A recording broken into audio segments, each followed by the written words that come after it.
My research shows the bank of mum and dad is the fifth biggest bank in Australia. They can't actually put their finger on how much parents are lending because it is such a grey area. You could really do something for the love of your child, but it has all these unintended consequences that come with it. It could bite you in the butt. It could have a major knock-on effect to your asset position. And then the relationship busts up a couple of years down the track, unless you try and secure that somehow in that relationship, you can end up half the money walks out the door. Do it for one child, got to do it for another. How does that fall into your estate plan and your will and so forth? Particularly if you've got, as you say, they've got other siblings and they haven't benefited. And how do you compensate for that? You do it, then you try and mop up things after and go, well, hang on, that's now an asset. What happens if something happens to us, we pass away? I guess the phrase that comes to mind is unintended consequences. Start early and plan. Whether or not you can kick off a savings plan, at least start thinking about it, that when you have the opportunity and maybe surplus income and the ability to do it, you start. If you know anyone that's kind of wrestling with these topics, conversations, share this episode with them. G'day everyone, welcome back to another episode of the Australian Property Investment Podcast. Today's chat, we're going to cover a fair bit of turf today. We're going to talk about the bank of mum and dad. We're going to talk about superannuation. We're going to talk about quality financial advice. I've brought in a great guest, Colin Lewis. You've come in, mate. Thank you very much for joining me in the studio today. Thanks, Aaron. Pleasure to be here. I really appreciate it. Mate, I have been reading a lot of your articles in the AFR. I've got to say, mate, it's a real pleasure to have you here. The quality of what you write about, I'd say you're a pretty straight shooter. Thanks. Yeah, I like to give information out. I really do, and help people. And if it helps them on their path, then all the better. Mate, absolutely. I think that's probably where we get this real alignment. We were talking before about kind of the reach where, say this podcast will get in front of people that I'd never had the opportunity to cross paths with. They're looking for the right team to build around themselves. Very similar to what you do in the AFR. I mean, I still get it delivered on a Saturday morning. Right, excellent. And my two girls, we read it. We're talking before. I mean, you've got two grown-up daughters now. Yes. And I think even for you, we're talking about, how do your girls get into the property market? And they're probably a different age to where my two daughters are. Yeah. But the logistics of getting into the property market, the barrier is set higher. Yeah. And that's not going to get any easier. No, it's not. Do you agree? Yeah, I certainly agree. The market seems to be running away from our kids, and it's getting harder and harder for them to get onto the property ladder. As you mentioned, I've got two adult daughters going through it. One's been fortunate enough to be able to purchase a property, but my other one is struggling. Different situation altogether. Sure. It helps with having a partner in the as in the mix, as opposed to being a single person trying to do it by themselves. Completely different demographic, but then having a partner can have its own risks as well and rewards as well. So well, I mean, you both have to agree on it. That's the other part, right? Without doubt, yes. So I say, mate, you can't build a house of two different floor plans, and you need to get on the same. True. You need to get on the same page with your partner, and that can often be a battle. We've unpacked that a lot in recent podcasts. I've brought Bernadette, my wife, in as well. You've grown up with two different kind of attitudes towards money, attitudes towards debt, for example, different career, different pay, different ability to save. And I think you kind of come together. It's like there can be a real, sometimes there can be a real clash, and sometimes there can be a real alignment around how we approach our financial future. Yeah. Yeah, absolutely. Yeah, it can be tricky. I've got to say, I mean, from personal experience with my youngest daughter who's been able to buy a property, it's she sort of led the drive to get onto the property ladder. Fortunately, she had a partner and now fiance that went along with a lot of what she was happy to do. But they've landed pretty well now. But they didn't do it without my help, which has come down to the reason for writing that article is, the bank of mum and dad, and, the tips and traps about doing that. Yes. Because, when you have, a child and they have a partner and then you're lending money, then you've got the whole thing about asset protection that, what happens if you're giving them quite a large sum in order to help with a deposit, and then the relationship busts up, a couple of years down the track, then, unless you try and secure that somehow in that relationship, you can end up half the money walks out the door. So it's an interesting dynamic because we're talking about family and finances. Yes. And then we're talking about relationship, and it's very hard to we want to help you. Yeah. It's hard to bring in this ugly conversation. It is an ugly conversation. What happens if this relationship doesn't work? And you're giving us the money. We want this to work. And That's right. and I think we will see the world through a different lens, which is now, I guess, call it risk. Yes. risk and reward, and say I've got the best intentions to help my children, but I needed to protect what we've taken so long to build. And I think absolutely every time there was a period at one point I stopped doing guarantor loans in our business. Right. Parents probably got in the way a fair bit. It was like, mate, we're going to risk the house. I was like, absolutely not risking the house. But after the Royal Commission, things have really tightened up around guarantor loans. What do they call it? Financial abuse. That's right. For example, of elders. Elder abuse. Yeah, there we go. Right. Then there's wills and inheritance and estate plan that comes into it, for example.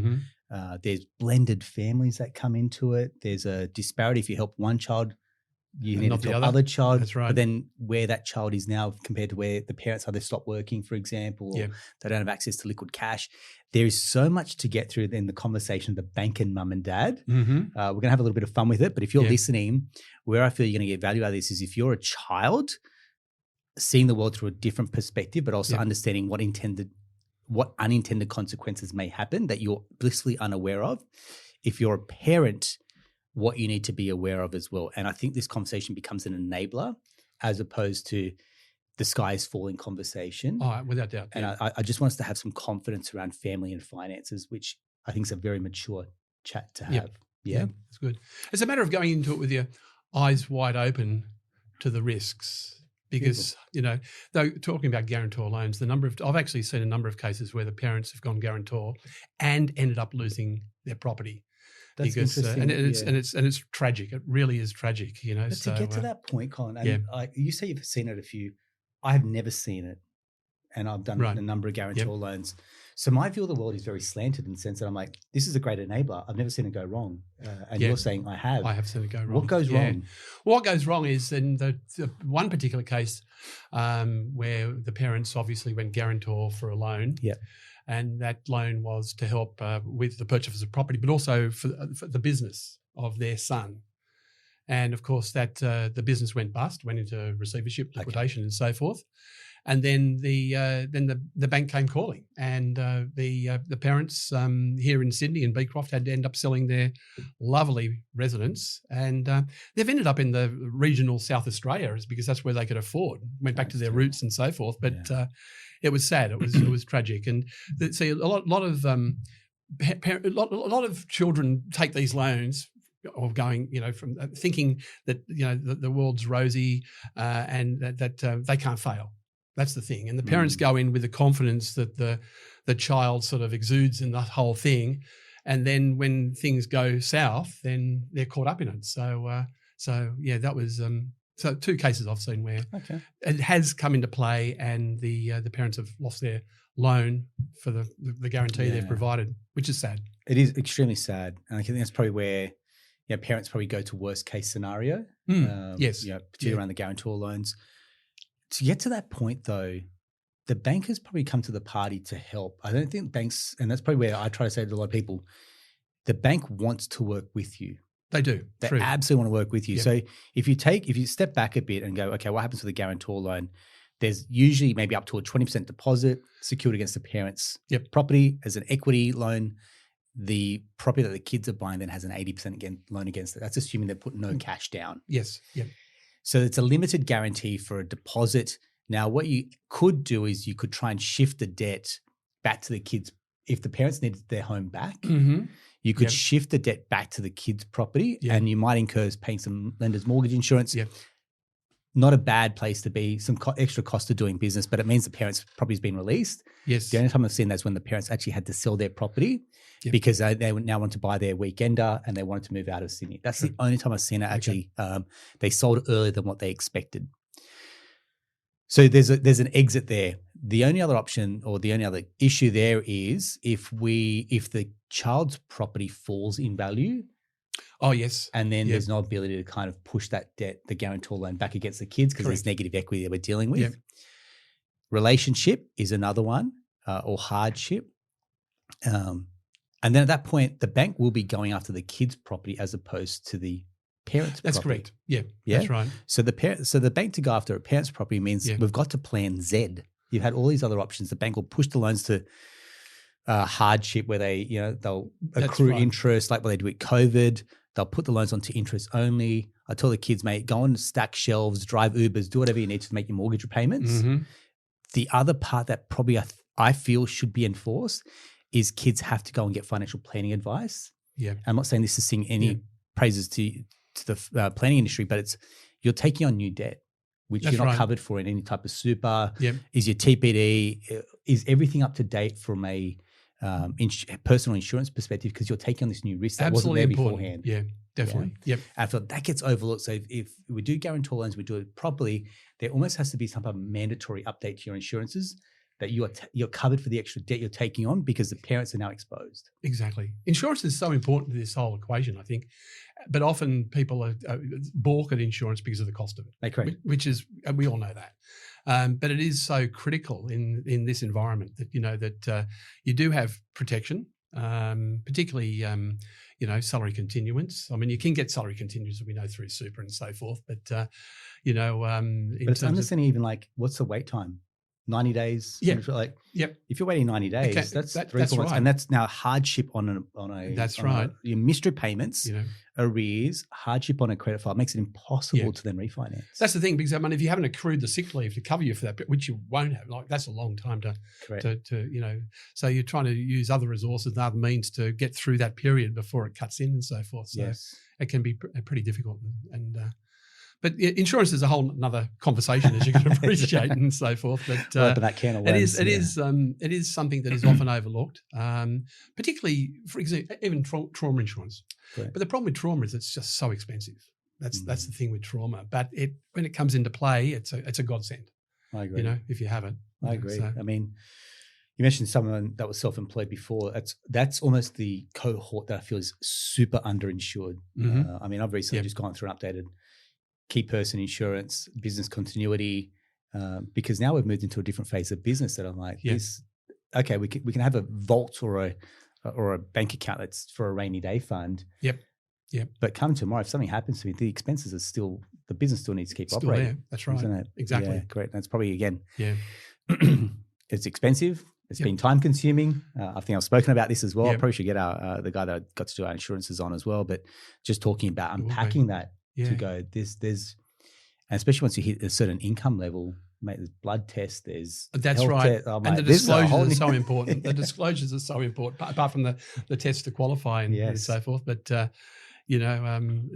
people do balk at it too because of sometimes it's due to ill health and so forth, and they don't want to disclose it and so forth. But you've got to do that, otherwise the policy is void, as you know.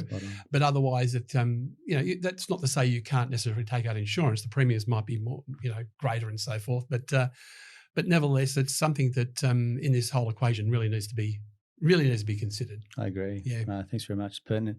One of the things I really loved when I was reading through your bio is the fact that you give strategic advice. And I feel like there's advice and there's strategic advice.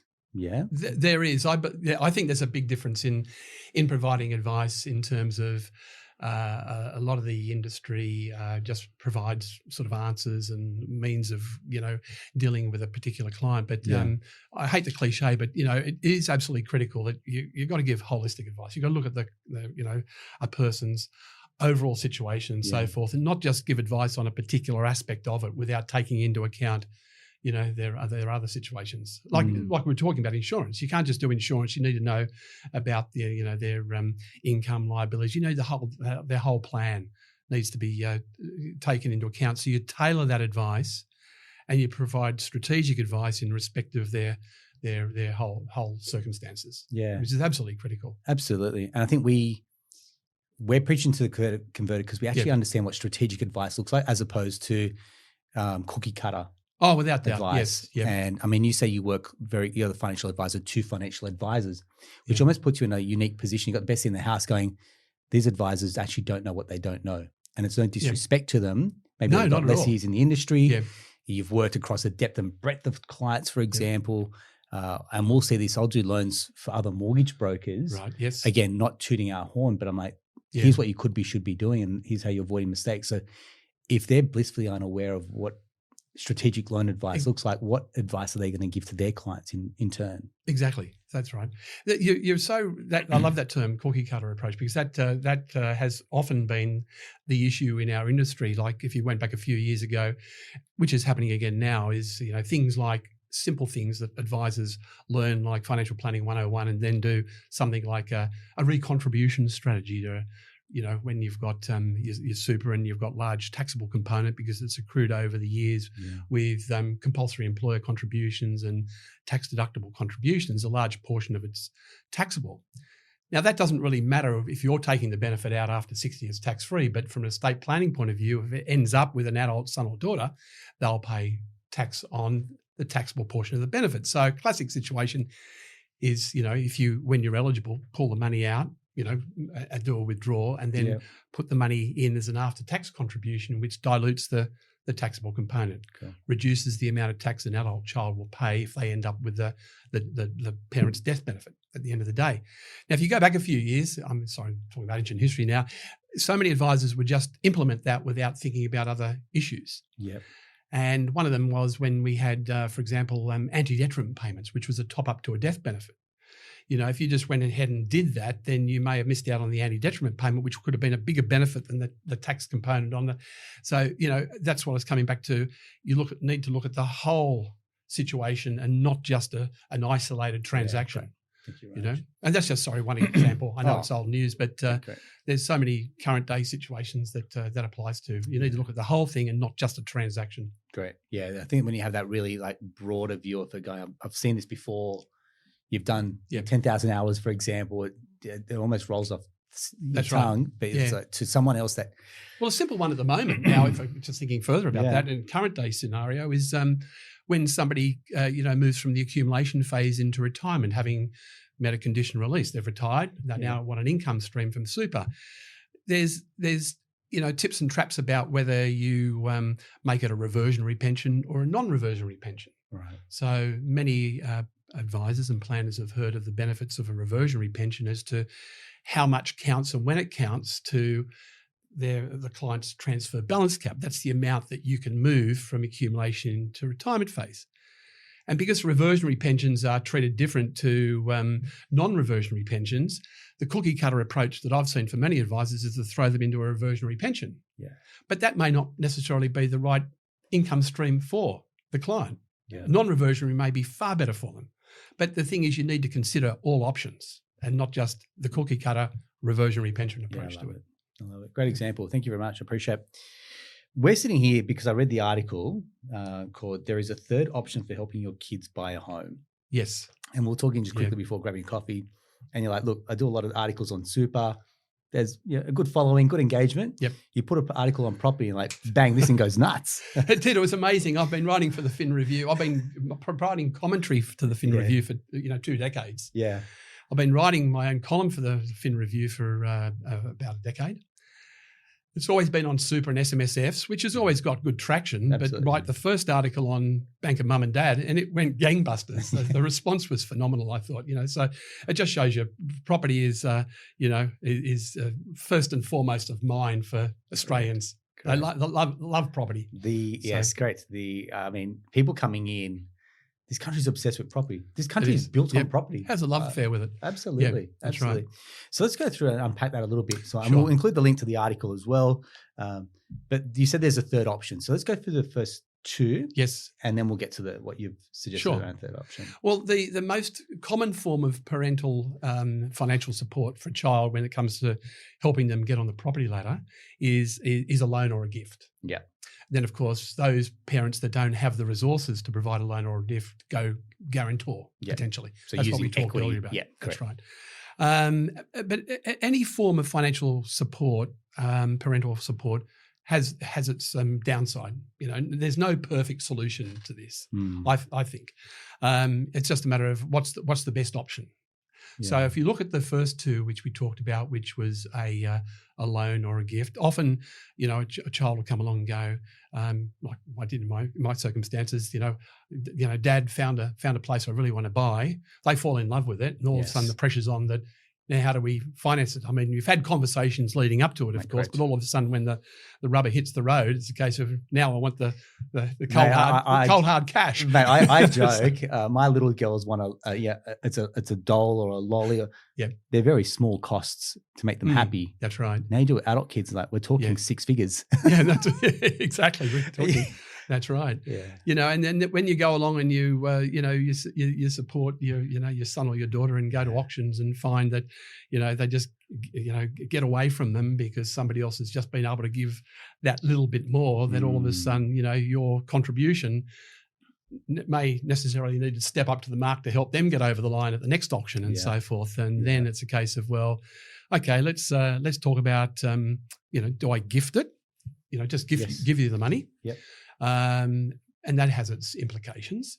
Or do you make it a loan? And now, generally, and what I've seen with our clients is that if their son or daughter is in a relationship, then often you look to providing a loan, because if they get into some sort of relationship difficulty, then there's potentially the ability to call that loan back. So the money's not, or half the money's not lost from the gift you've provided at the outset. So, you provide a loan. Generally, it's interest-free, and you can call it back. You can get it back at call.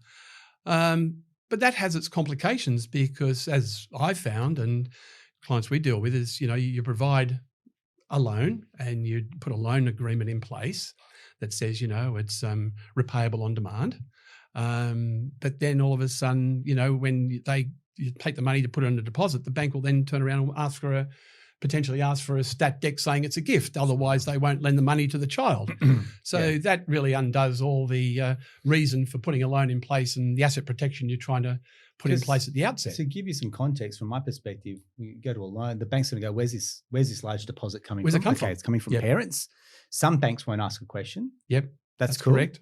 Some banks will go, where's this large windfall coming from? Okay, it's coming from parents. So tell us more. Is it a gift? Yes. Or is it a loan? Now, if it falls into the loan component, well, do we need to factor this as an ongoing repayment into the bank's calculators? That shoots them in the foot. That's right. Because now their serviceability now has fallen because they've got to incorporate this loan into their monthly outgoings. But if you go, hey, look, the way to appease a bank is to then write a stat dec, you've literally just this whole loan agreement goes up in flames. It does. Because, obviously, if you're on the other side of the party that's going to, miss out, of course, you'll point to the stat dec saying, well, it wasn't a loan in the first place. You actually have a stat dec saying it's a gift. So therefore, it's a matrimonial property. You've got that issue there. I mean, the other thing too is, as you said, the banks are concerned about where's this money coming from. Is if it's a loan, where do they stand in? Now, obviously, it will be an unsecured loan, but even that has its own issues. That the statute of limitations says, well, how long is that enforceable for anyway? So, and generally that's 6 years. So if you go beyond the 6 years, it becomes unenforceable. From state legislation. It's 3 years in the Northern Territory, and it's basically six years from day one when the loan's made. So you've got all these issues. That is it enforceable? Have you signed a stat dec saying it's a gift, which sort of unwinds the whole thing anyway. And to have this conversation, we need it back. You're saying some parents say, look, that comes out of state. Yes. Some parents will say, look, okay, they don't even know about this 6-year rule. Relationship breaks down, get past the 6 years, and it's like a good lawyer will argue the case at that point. Absolutely. And we had Jared. So if you want to double down this topic, Jared from Dot and Cross that came in, we spoke heavily about this as well. I'm putting a lot of energy and emphasis behind this type of topic. It's rife at the moment, the banker mum and dad conversation. My research shows it sits anywhere between the 5th biggest bank to about the 9th biggest bank in Australia in terms of lending. It's such a grey area because they can't actually put their finger on how much parents are lending. That's right. Because it is such a grey area. But if we're talking about the 5th biggest bank, we've got our 4 banks are the most profitable in the world. That's right. And so you've got to understand the banker mum and dad's cutting into this territory. Yes. There's going to be questions asked about it. Yeah, absolutely. Yeah. It's interesting, talking about the dollars that are in, through the banker mum and dad, because a lot of people don't want to disclose it because, obviously you've got issues that come into play with things like, should I say, Centrelink.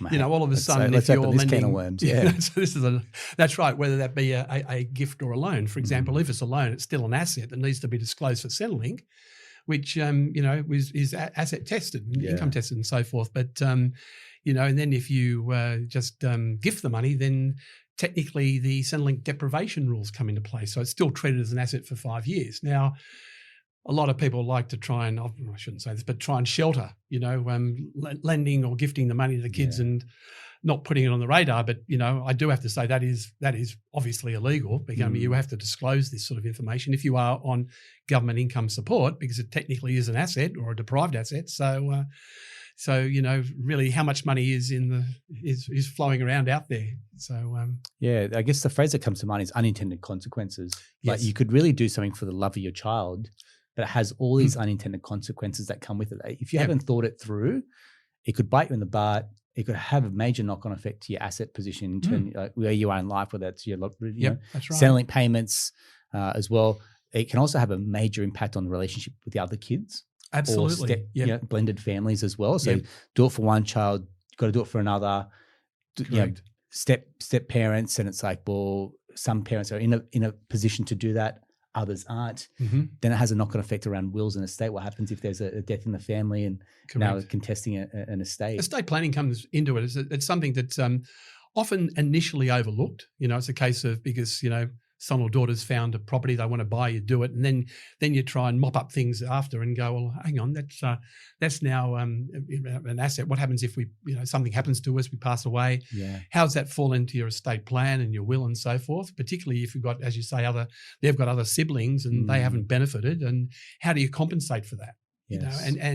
It's okay if you've got a good, estate pool to be able to divvy up things at the end of the day. But if the loan is a large part of that, how do you compensate those that haven't benefited along the way?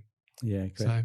So we haven't touched on the third option. So what is the third option then? So the other thing is co-ownership, is something that can be attractive. It does have its issues, of course, as well. But where say your child comes along and says, I want to buy a place, and rather than gifting it or lending them the money, you take part ownership in the property. They might need say they've got they can borrow 80%, but they're looking at 20%. And of course, you've got, loan mortgage insurance, which can take a big chunk out of upfront costs, and you can avoid that if you step in and acquire part of the property with them, say 20%. It's the most tangible form of the support you're providing your child, because you're owning part of the property. It also means, and I've seen this happen, it also means that the child can't sell the property without your consent, because you're on title. You've got to sign sales agreement. I've seen situations where, mum and dad have stepped in and bought a house for their child, which is great. And then, in a few years later, all of a sudden the child sold the property and the parents didn't know about it, and they're up in arms because who funded the property in the first place, or part of the property. And at least this means that you still have control. You still have control of what goes on. Great. Going back to unintended consequences, yes. Parents, let's say, for example, you bought this with your daughter, but you're in a different phase of life, retirement phase, or you come into a retirement phase, but then that impacts your asset position. It also maybe has capital gains tax implications as well. Yeah. It doesn't come without consequences. You're absolutely correct. Yeah. Because obviously it's an asset, so therefore if the property goes up in value, there'll be CGT implications, capital gains tax implications. Yes. Obviously, you're not living in it, so you're not going to get the main resident exemption. I mean, the kids will get the main resident exemption on their portion of the property, but a portion of the property will be subject to CGT. You've potentially got land tax issues as well. If you've got other properties, then it'll only add to your property pool above the threshold that you're paying land tax. So it does come at a cost. If you then go to sell it back to the children, yes. Excuse me. You then need to have an agreed value that you're going to sell it back to kids, and you don't want to feel like you're fleecing your kids. But is it at fair market value? Is it a sweetheart deal? Correct. Is there kids that have stamp? Would there be stamp duty implications for the kids? Absolutely, as well? There will be. That's right. I mean, obviously, if you pass away and you've left it to them in your will, it can transfer without stamp duty. But if you do it before death, you've got that implication on that. And also, if you've got sweetheart deals, what are you doing for their other siblings that what support are you going to provide them? So, you've got to be fair and equitable, I think. It's the only way to deal with things on that. Because interesting, like it came up for you going, this is happening fairly quickly. Like we're being brought in. Yeah. This is a conversation that you want to have well upstream. Yes. With kids, the second they start to scratch this issue around property, and if you're a parent listening, or you're a child and going, when's the best time? as early as possible is the best time to have these Absolutely. conversations. Yeah, absolutely. Well, fortunately, in my case, I'm talking personal, is that my daughter was looking for 3 to 4 years. So I knew this was coming at some point in time. But the number of times I've seen with our clients where all of a sudden it's happening over a period of a month or two, because all of a sudden the kids looked around, found a place, and now how am I going to fund it? That is normally the rule. That is normally the rule. Yeah. And then the parents, well, then we've got to provide, the parents then have to provide effectively a fact find to us. Yep. So give me assets, liabilities. The parents like, who is this? Who's this broker? Yeah. Well, I need this. So I've got a relationship with the bank. That's another part that comes into it. We don't want to disclose our personal information. Okay. And then the next minute we've got to organize a valuation on the parents' property. Like now the value is coming over. I didn't sign up for all this. Literally, that's what I'm like. The pin gets pulled and now the kids are in this precarious situation, which is we just want the damn house. That's right. There's a handbrake. Yep. What do we do around this? And that's where I think you said literally throw the cash. But some parents aren't that liquid either. No, they're literally asset rich. That's correct. That's right. Cash poor. Yeah. And one thing to think about too that I'm doing with my eldest daughter at the moment is providing support, but in the form of helping her with saving through superannuation with the First Home Super Saver scheme. Now, young people, obviously, well, anybody less than really about 40, 45, really, in some ways now with HECS and cost of raising kids and private school fees for their children and so forth, just balk at superannuation. They don't do anything more than they have to through compulsory super guarantee. It's almost like coming out of a back pocket. Correct. Feel like, Yeah, but certainly don't overlook the First Home Super Saver scheme. So by doing that, and this is where, parents and grandparents can potentially help. Not that they can make the contribution, but they could give the money to the child to make the contribution under the First Home Super Saver scheme. So at least the money's invested and it's locked up until they purchase a home. The money can come out, provided the fund allows it. So if anybody's going down this path, and I stress, make sure that the fund you're contributing to will release it under the First Home Super Saver scheme. I saw a tragic situation when part of the helping my daughter was to help her with making super contributions that she could withdraw when she purchases the home. That's all well and good. It's in a tax-effective environment. It's all attractive, and I know I can access it before I retire at 60 or 70 or 80 by the time they retire.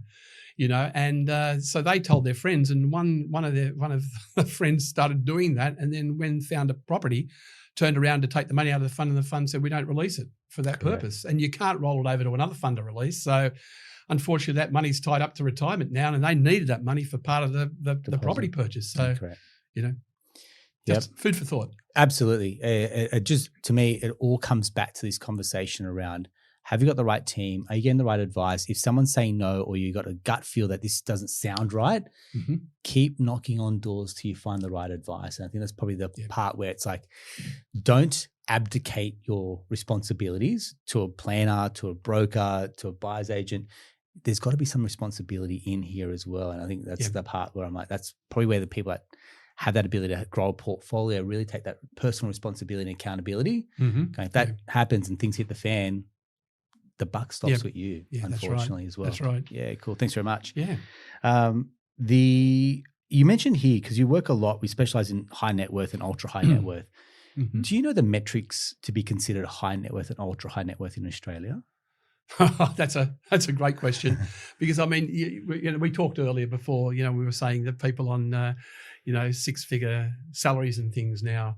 Once upon a time, we would have thought they're doing well. And I've been quoted, I think, in SMH saying 250 is the new 100K. Yes, I like that figure. I think that was a good, analogy that you said and so forth. But it really depends on, definitions and so forth like that. But very wealthy people now fall into the bracket in some ways of 10 mil plus of investable assets. So you got the family home, and then but everybody has a different rule of thumb on it. But just salary alone, doesn't cut it, unfortunately. Or it's getting more and more difficult to be considered truly wealthy. Is that? So, have you seen that shift? I mean, you've probably been in the game for some time, with all due respect, and you go, man, what someone would have killed for 200K income 15 years ago, and now you're going, man, we've got people. I've got people there after graduating, software engineers or tech, they're on 200K plus shares, and they're on paper, it looks good. It does. Cash flow, Yep. abysmal, Yep. and they don't feel any richer. No, that's well. right. Yeah, exactly.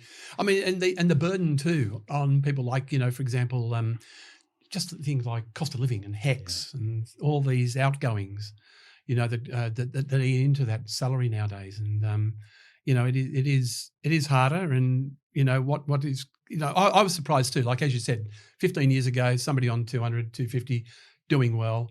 Nowadays, you start reading things about, like how people on that salary are struggling, and you go, how can that be? But then when you start, digging deeper and analysing it, you go, yeah, it is. It's so how do people on, 80,000 get Correct. by if somebody on 200, 250s finding it difficult? So do you feel that middle class will get really squeezed, like to the point that they on paper they've got good incomes, but that middle class just suddenly gets eroded? I genuinely feel like they'll be compressed, that they're effectively just turning up for a salary, pay their mortgage, just to get by, a modest holiday. Yep. Cars are okay. Yeah. But they should be thriving, but they're very much surviving. Just surviving, absolutely. And unless they come into, say, a windfall like an inheritance or to get them going again. But even in inheritance, they're jumping. Sorry, mate. No, you're right. Like I was probably in my 30s when my grandmother passed away. Mm-hmm. And my parents would have been, at that stage, like late 50s, probably 60s. Yeah. So if they're relying on an inheritance, life has gone by to that the point is so true. I'm like, That what are you is so waiting true. for this paycheck to come through from a grandparent dropping dead? In fact, that would have skipped them and gone probably to us if there was anything to inherit. Yeah, as absolutely. grandkids. Exactly. That's what's actually happening. So it's actually bypassing a generation. Yeah. Because by the time you get it, you're right. You're nudging retirement anyway in your own right and so forth. Having children is, people having children are getting older now. Like many years ago, it was in their 20s. Now it's 30s or even 40s and so forth. So by the time you potentially look at inheritance, you're really life has sailed life right is by. past. So you can't be waiting around for that. Yeah. Unfortunately, to me, it screams to me, you have got to take control back. Yeah, that's what we say about this podcast.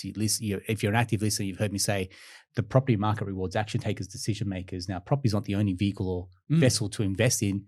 Yep. Shares, ETFs, whatever your flavor is, find it, invest. Yes. But don't wait, because you can't be relying on the government support. That's right. Sam, great friend of the podcast, Sam Gordon, pensions life support, which I definitely agree with. Yes. Inheritance, you're playing a long game, a waiting game, and that's a poor game to be playing. It's pretty much like a Stephen Bradbury effect. Yeah, exactly. That's right. As well. Yeah. Take control, stack the deck in your favor, buy some good quality assets, build up your asset base to get to retirement. If you can help yourself, then you can help your kids. That's right. You've got to take heed of that message. And if you're going to wait 10 years, that's 10 years that time that uninvested has gone by. The market's moving with or without you. Yep, that's right. Yeah, thanks. That's right. Your comment earlier about government support. It really only can be ever viewed as a safety net, I think. Like a lot of people do rely on it because they don't have the means and resources, and that's under their circumstances. It's unfortunate if that's what it comes to. And I think what happens here, mate, is I've paid my taxes, therefore I get my benefit come retirement. Yes. Yeah. I disagree, and I'll pretty much go on the record to say I disagree with this. Just because you paid your taxes, that's not your retirement plan. No, that's right. That's right. That's for the broader economy, mate. So how does someone come into retirement stack the deck in their favour, do you reckon? That's right. And yes, you've started early. The message is obviously, as you've been trying to enunciate, is you really do need to start early and plan. Whether or not you can kick off a savings plan early is another thing, but at least start thinking about it, that when you have the opportunity and maybe, surplus income and the ability to do it, you start and so forth. Because, coming to age retirement, as many of our clients are starting to get to, you can't rely on the age pension. This is a safety net. But it's interesting, the psyche, as you said, I've paid my taxes all my life, I deserve it. The interesting thing that I've said, if I can, as I said to you earlier, if I get a dollar for every time I've been asked, somebody who's on the age pension that is about to get a windfall through an inheritance, and they go, I don't want it because it's going to upset my age pension. And you go, but hang on, if you take that inheritance, invest it, you'll be better than the age pension. You got to really think broader than, people just don't like losing a dollar of government income support on that But one thing about, just going to the age pension is so many people focus on the pension concession card for the benefits it offers under the PBS and the concessions it gives. So what does it give? You can get concessions on utilities and your registration but the pharmaceutical benefits is the big, where you pay very minimal amount for your scripts and so forth. Right. But what people overlook is that if they didn't have the age pension, they may qualify for the Commonwealth Seniors Health Card. The Commonwealth Seniors Health Card, which is effectively an equivalent to the pension concession card. So people sort of often think, I need a pension concession card, so I need that $1 of age pension, and therefore I don't do as much as I can in order to, save and accrue wealth. Because one thing about this safety net, as I mentioned, is if you start looking about your investment strategy, so many things, are spoken about how, once you're, nearing retirement or in retirement, you've got to move from, say, growth or balanced investment down to conservative. But you might live for another 25, 30 years, which is another 3 investment cycles. And are you going to miss out on the upside of the investment market because you've gone conservative? Because, you're in fear. Now, if you can go for more aggressive in your investment, you always know that the fallback's the age pension anyway, so you can afford to be a bit more aggressive in your investment, knowing you've got that safety net. And, if you look at historically, you will always benefit from being invested appropriately. Yeah, nicely said. Said. Yeah, I think to that point, I mean, a good example more recently would be the amount of people that then, after the Trump trade tariffs, going, geez, my super just took a massive hit. And I was like, what? And then I'm talking about in their 40s. Yes. Well, why are you even looking at it, mate? Yeah. You are not looking to cash out on your super just yet. And so there's a massive kind of rush at that point to move into SMSFs to take control back. I've done a number of articles in the Fin Review, and I did one around the Trump tariff time, that super always cops a flogging when markets take a dive. Yes. But I've stressed that super is only, as you know, only an investment vehicle, and it's how you're invested. Yes. Depends on how your super performs. Yeah. And the one thing I want to stress is that if you are making concessional contributions to super, you're getting a tax benefit. So how much does the market have to fall before you're worse off from having made that super contribution in the first place? And in 9 times out of 10, you're still better off having made a concessional contribution to super, because the market hasn't fallen by the amount of the tax benefit you've got from it. So I'm not plugging, but there is an article in the Fin Review precisely on this topic, that when it comes time to people going, oh no, I've got to stop putting money into super, that's possibly the worst time to stop making super contributions. Correct. Because then you don't benefit from the recovery in the market. You'll find that, and it all comes down to your marginal tax rate. So obviously, how much does the market need to fall? Like, it could be, market needs to fall 28% before somebody possibly on the highest marginal tax rate is worse off, without paying Div 293 tax, mind you. Yeah. And so therefore you go, the markets haven't fallen 28, 30%. They've fallen a lot, but you're still better off having made that super contribution. Yeah. So, and of course, compulsory super guarantee, you've got no control over, but at least you know that if that money had been paid to you as salary, you would have been worse off than having that money going into super. So it's worth a read, just to, I love it. provide more colour around that conversation. Yeah, great. Thanks. I guess one of the zone of geniuses is superannuation and what people do. What have you seen? I guess there's a massive amount of SMSFs that are being set up. That then translates into people investing in property through a self-managed super fund. Mm-hmm. I'm looking for an opinion here. Oh, okay. My pet hobby. What's this one? My pet hate. SMSFs have a time and a place to start with, and then of course property and SMSFs another time and a place. Yeah. Okay. But I think the first thing around is this whole thing about, I set up a self-managed super fund because I want control. You can get control in mainstream superannuation funds, superannuation platforms like super wraps. You have control how you invest. And you can go into the markets, you can go into equities and so forth like that, just in the same way you can in SMSF. The number of SMSFs I've seen that are set up and they're just sitting in cash or shares or managed funds, and you go, well, why have you done that? And they'll go, control. And you go, well, you could have done that in a retail fund or an industry fund without having the extra complexity, responsibility and duties and so forth, while you're taking that all on, the time and place for an SMSF, I believe, is if you are doing something that you cannot do in a mainstream fund. And that is things like investing in direct property. So that's a classic case. So, unless you're going to be going into collectibles or artworks or property or commercial property or whatever the case might be, that you can't do in a retail fund, think twice before jumping in. Yeah. There's so many people out there go, oh, you've got 400 or 500 in super, you should have a self-managed fund. My question to you is why? Ask the question why. Yeah. Because for the control reason, I believe you can do across any platform or any fund in the industry.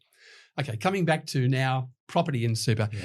Yeah. There's a lot of rules and regulations as you're aware of, and how you go about buying it, and how, more importantly, how you can use it. The number of people I've seen, well, I'll set up a self-managed fund and I'll buy a unit next to the university so my son or daughter can live in it while they go to uni. And you go, well, you can't do that. Yes. Things like that. Or I'll buy a property down the coast and have a holiday home and I'll go and use it over Christmas, but most of the time it'll be rented out. You can't do it. If you plan on using the property, yes, a residential property this is, then don't use super. You can't. When it comes to commercial property, there's a time and a place for that as well. A lot of people like to think, I'll put my commercial property into super, and it has its advantages. There's no doubt about it.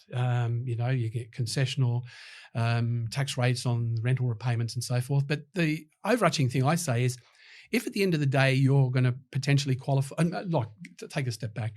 A lot of people put money in, their commercial property into super, thinking, well, once I hit retirement, then it'll be tax-free, when I sell it. Correct. If you qualify for the small business CGT concessions, it will potentially be tax-free at the end of the day anyway. Double down on that for people who haven't heard about that. Okay, so basically, if you qualify for the small business, for a lot of small business owners, their business is their super. Oh, well said. Their business is that's their nest egg. For example. That's right.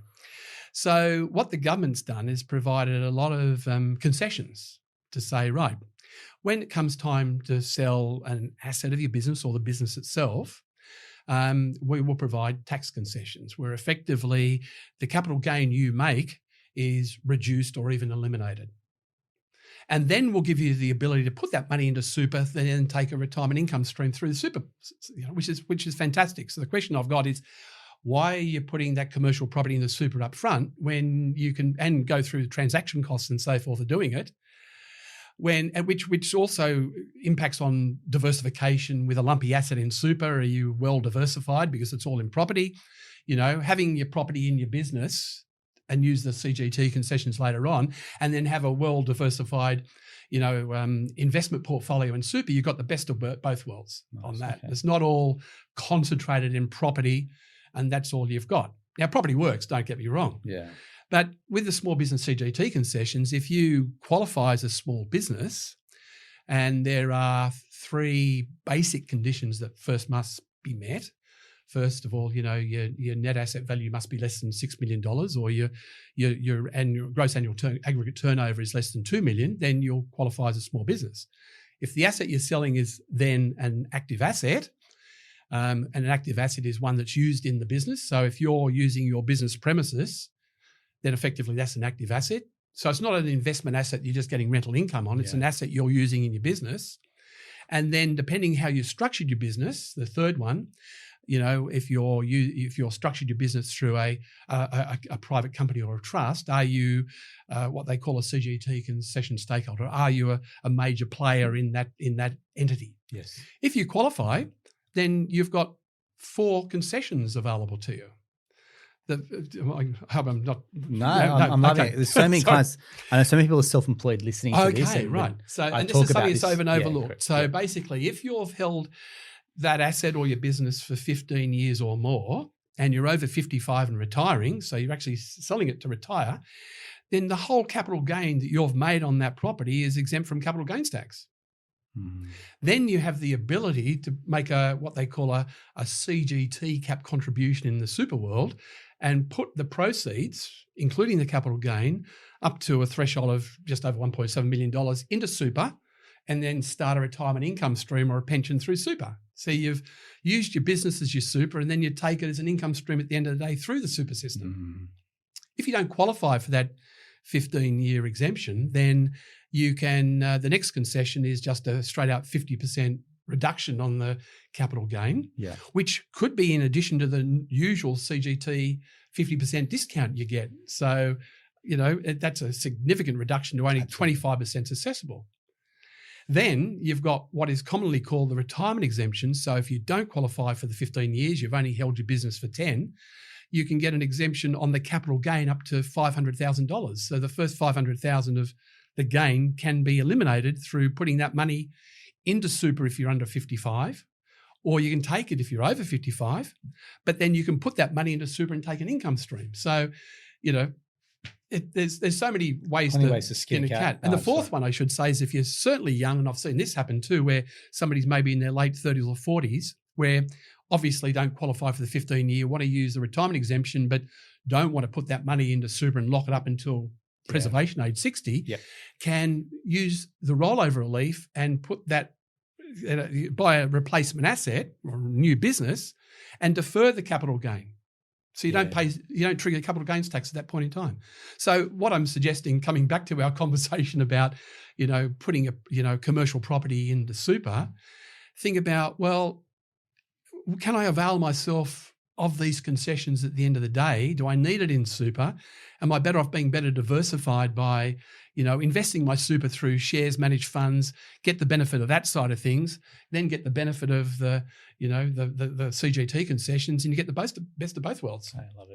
I love it. These are conversations that I've had our accountant, for example, when we do forward planning. And I think part of it is not all accounts are created equally. Obviously, this rolls off the tongue for you. Yes. You know about it.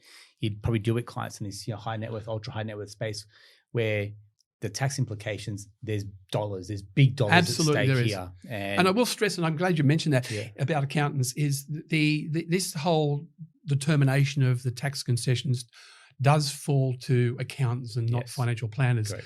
But I like our financial planners to have the knowledge to be able to have the conversation and to identify the opportunity, because I hate to say it, the number of times I've seen qualified accountants that are not across this. So if you're out there and you are a small business owner, make sure your accountant understands the small business CGT concessions. Now, if your accountant and the litmus test you use for your account is how little tax you pay and how little you can declare your income, get yourself a new accountant. I don't sugarcoat things here in the podcast. I say things not to fire some shots, but just as a bit of a wake-up call. Yes. So many clients come to me just going, I've declared my income here. Mate, what you've done is you've shot yourself in the foot that you cannot borrow money to then increase your overall asset position because your mandate was, I don't want to pay tax. That's it. But hang on, but you want to claim whatever you can in pension state. Correct. You don't want to pay tax. Like, the math ain't math. What you wish for. Mate, really got to be careful what you wish for. Exactly it. And then, we can go to a low doc lender, but the rates are higher. Yes. You're balking at the rate. Yeah, but you haven't paid tax. Like, you can't have your cake and eat it too. Yeah. Put your money into, and the other scary part here, Colin, is as someone self-employed, they haven't been paying themselves super. Correct. That scares the hell out of me because so many years have gone by, you minimized your tax, you haven't been able to invest, you're not paying into super, the compounding position of being off track, you will not realize that till 10, 15, 20 years later. Like, we've left so much on the table here. Mate, there are businesses that we'll hit payroll tax. You unlock a new level. Mm-hmm. You get to this level. You unlock a new level, land tax. I'm like, okay, taxes come at me. It's a success fee that we've got to pay. It means that you cross up to a new threshold in life. Mate, welcome to the next level. And the ones that want to shy away from paying the taxes, I'm like, you're only doing yourself a disservice. Whether that's clients that don't want to invest in Victoria because of the new land tax or whatever. Mate, just it's a cost of doing business. That's right. And when will if the pie gets bigger, there's enough to go around. Yeah, correct. Absolutely correct. Mate, I don't want to finish on a rant. I think we've had enough. We've covered a lot of turf, mate. And I really want to say thank you very much. It's one of these chats that I feel it's been a really elevated conversation for us. And I think that comes obviously in the type of clients that you work with, the experience that you've had as well, but obviously being very knowledgeable in your industry, mate. So thank you very much for joining us. Like I say, any of our guests come on are not here to plug, they're not here to promote themselves, but I genuinely say, like, if you do want to scratch an itch, have a chat to Colin. We'll include details for yourself. We'll include details to the articles that you publish in the AFR. Very much is going, we want people to kind of get good information from a great source. And that's what I think our chat has covered today. Yeah, absolutely. Yep. Mate, thanks very much. If you know anyone that's kind of wrestling with these topics, conversations, self-employed, banker, mum and dad, superannuation / SMSFs, share this episode with them. It's a real banger. Colin, thank you very much for joining us, and we'll talk to you next time. Thank you, Aaron.